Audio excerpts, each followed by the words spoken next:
बिस्मिल्लाहिर्रहमानिर्रहीम अस्सलामु अलैकुम वरहमतुल्लाहि वबरकातुहू। आज मैं आपको कुरान की एक ऐसी आयत ना बताऊं जिसने सारा मसला ही हल कर दिया।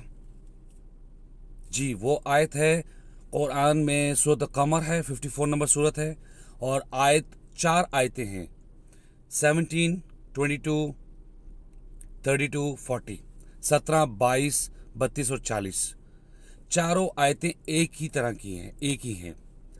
वो आयत क्या है? बिस्मिल्लाहिर्रहमानिर्रहीम वलक़द यस्सरनल कुरआन लिज़्ज़िक्रि फ़हल मिन मुद्दक्किर। और बेशक हमने कुरान को नसीहत के लिए आसान कर दिया, बस कोई है नसीहत हासिल करने वाला? जी नाज़रीन, चारों आयतें सेम हैं और अल्लाह ताला हमसे क्या कह रहे हैं कि कुरान को हमने नसीहत के लिए आसान कर दिया, समझने के लिए आसान कर दिया। कोई है नसीहत हासिल करने वाला? बताना का मकसद ये है कि अल्लाह ताला जब कुरान में कह रहे हैं कि आसान कर दिया समझने के लिए, तो हमने इससे मुश्किल क्यों बनाया? देखिए, हर बंदा तो मदरसे नहीं जाता, कुरान की और अहादीस की उस्ता तालीम तो नहीं ले सकता, ठीक है जी। कुछ लोग हैं हमारे, तो क्या सिर्फ वही कुछ लोग हैं जिन्होंने इसे पढ़ा समझा और वही सिर्फ हमें समझाएंगे? बेशक, नो डाउट, उस्ताद उस्ताद ही होता है। पेचीदा मसले हैं, बिल्कुल हम उलमा इकराम से रजू कर सकते हैं, बिल्कुल कर सकते हैं, लेकिन क्या आम आदमी जो है वो क्या कुरान को खुद नहीं पढ़ सकता, खुद नहीं समझ सकता? जब अल्लाह ताला कुरान में फरमा रहे कि हमने नसीहत के लिए आसान कर दिया, कोई है नसीहत हासिल करने वाला? तो ये तो आसान कर दिया हमारे लिए, कोई भी हासिल कर सकते हैं नसीहत।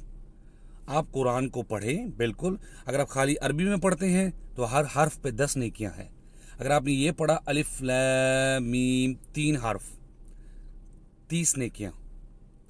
नो डाउट पढ़ने का सवाब है, लेकिन इसको समझ के पढ़ने का ज्यादा सवाब है और फिर उस पर अमल करने का। तो असल मकसद है इसको पढ़ के, इसको समझ के इस पर अमल करना है। इसीलिए कुरान आया है, मैनुअल इसीलिए आया है। क्या अगर कोई बाजार से चीज़ ले, इलेक्ट्रॉनिक्स की या मैकेनिकल, तो उसके साथ मेन्यू आएगा, तो वो मेन्यू क्या वो कंपनी वाले बहुत मुश्किल करके भेजेंगे कि आपको समझ ही ना आ सके? तो फ़ायदा क्या हुआ? बिल्कुल आसान तरीका उसमें बताया गया कि कैसे ऑपरेट करना है इस डिवाइस को। अगर कुछ फिर भी मुश्किल आती है तो आप दुकान पर जा सकते हैं, टेक्नीशियन होते हैं, सेल्समैन समटाइम आपको बता देता है, फिर नहीं तो टेक्नीशियन आपको बता देता है। कोई बड़ी चीज़ है, बड़ी इलेक्ट्रॉनिक, बड़ी मैकेनिकल, तो इंजीनियर जो है, इलेक्ट्रॉनिक इंजीनियर, वो आपकी मदद कर सकता है, मैं मानता हूँ। लेकिन क्या मैनुअली मुश्किल बना दिया जाएगा? नहीं हो सकता। ये नसीहत वाला काम है, तो अल्लाह ताला ने कुरान को आसान कर दिया है। मेरे भाइयों, खुद पढ़ा करें, तर्जमे के साथ पढ़ा करें।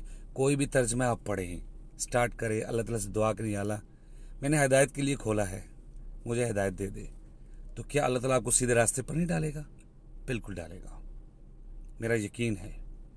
लिहाजा आप कुरान को तर्जमे के साथ पढ़ा करें, गौर फिक्र से पढ़ा करें, और कुरान पढ़ने से पहले रज के ज़्यादा से ज़्यादा औज़ु बिल्लाहि मिनश शैतानिर रजीम ला हौला वला कुव्वता इल्ला बिल्लाह पढ़ लिया करें। रब्बि ज़िदनी इल्मा पढ़ लिया करें।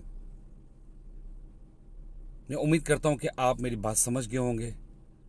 तो आइंदा से कोशिश करें, अल्लाह ताला मुझे भी तौफीक दे कि हम कुरान को तर्जमे के साथ खुद पढ़ें। कहीं मुश्किल होती है तो फिर आप रजू करें उलमा इकराम के साथ, लेकिन आम जो है पढ़ते जाएं, इंशाल्लाह आपको समझ आएगी।